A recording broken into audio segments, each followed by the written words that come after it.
Since Final Fantasy VII Remake first launched all the way back in 2020, fans have been wondering just how different is this project going to be when compared to the original. Now, at the end of Final Fantasy VII Remake, we defeat the Arbiters of Fate, these beings that are tasked with keeping destiny in check, making sure that the timeline doesn't diverge from where it was supposed to be originally. However, it seems that at the end of the game, Sephiroth absorbs them, and the consequences of him doing that have remained pretty unknown for the past 3, almost 4 years. And now we are heading into Final Fantasy VII Rebirth, the brand new game in the Final Fantasy VII Remake trilogy. But we're all left wondering just how differently is this going to be? Now, there was something that happened in a recent article on The Guardian where Nomura kind of commented on this, and he made a very interesting comment about how the game is going to connect to Advent Children. And you're going to want to hit that subscribe button for all Final Fantasy news going forward, because we got some really interesting stuff to discuss for the next few months. Now, the part of this article I find interesting is right here. For Nomura, it was clear that a simple 1-to-1 remake wouldn't do the iconic tale justice.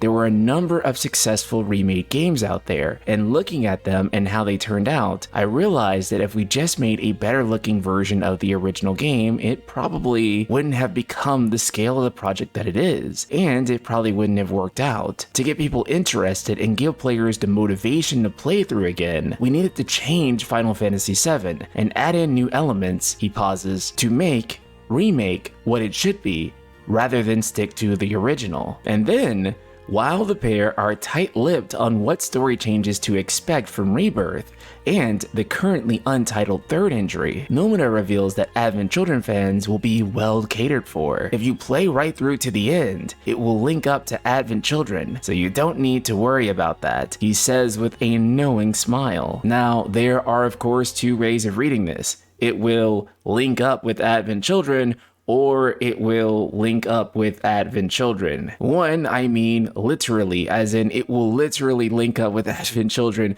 as in it will play out in a similar way to the original that doesn't non-canonize Advent Children. The other way in which this can possibly be read is that it will link up through Advent Children, as in Advent Children is part of the story of Remake.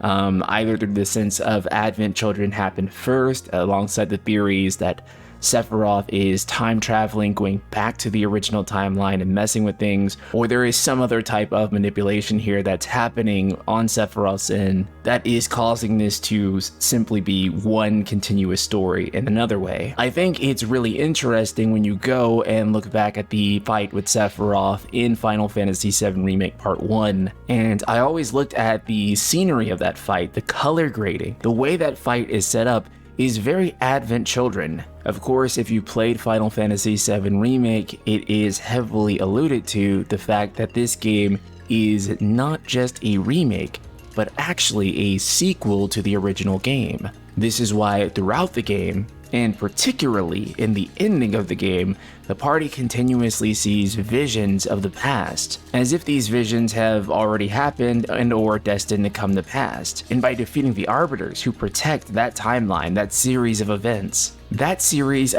is no longer destined to happen. And I think this is most made obvious in the recent interviews, where they just won't flat out say whether Aerith dies or not. And I think the only reason you would avoid talking about it directly is if talking about it kind of spoils the answer, that perhaps something there does change. Again, none of that is confirmed, but it is really interesting that that continues to be the response. You know, multiple times throughout the interviews with the first game and all the interviews with this game, they've consistently said that we're not deviating too far from the original. And it is really hard for me to believe that that is their plan. It really makes you wonder if the plan is to stick to the original, how that's going to be accomplished when all of these other things have been changed. Now, it's entirely possible that the events from here can still play out in a somewhat similar fashion to the original, but then you have to calculate all the stuff that's going on with Zack, and playing out in such a way that allows Advent Children to still be canon to that same timeline that we had before, right? That would make big differences. Like if Biggs, Wedge, and potentially Jesse are still alive, we would see them in Advent Children, right? Unless they die later at a different point. But it would definitely recontextualize the entire movie for sure. And, you know, the interviewer here even made sure to note that he says with a knowing smile, meaning that he knows something, that something is up, that it may not be what it seems, and he kind of indicated that through his body language. I'm willing to believe that. I think that there is something deeper to the idea of this linking up with Advent Children, and I think that it is less of, oh, this ends in such a way that it will link with Advent Children directly as the OG would have, and I think that it is more about that the themes and the events that transpired in Advent Children are relevant to Remake and Rebirth, and that is probably going to become more apparent in this next title, and I'm willing to bet it'll be even more apparent in the third title. Now, I don't really expect Rebirth to really be a divisive game, almost no matter how off the rails that it goes.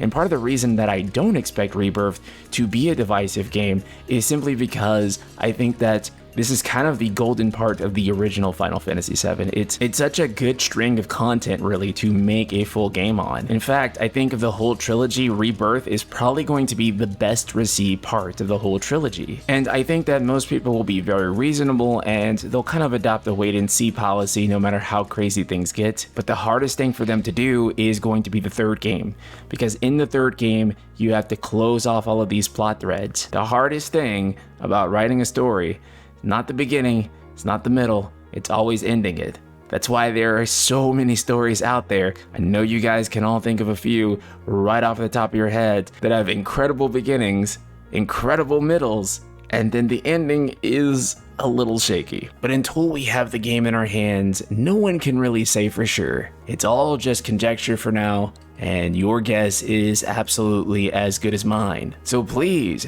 be sure to leave that guess in the comments below, and I'll see you all in the next video.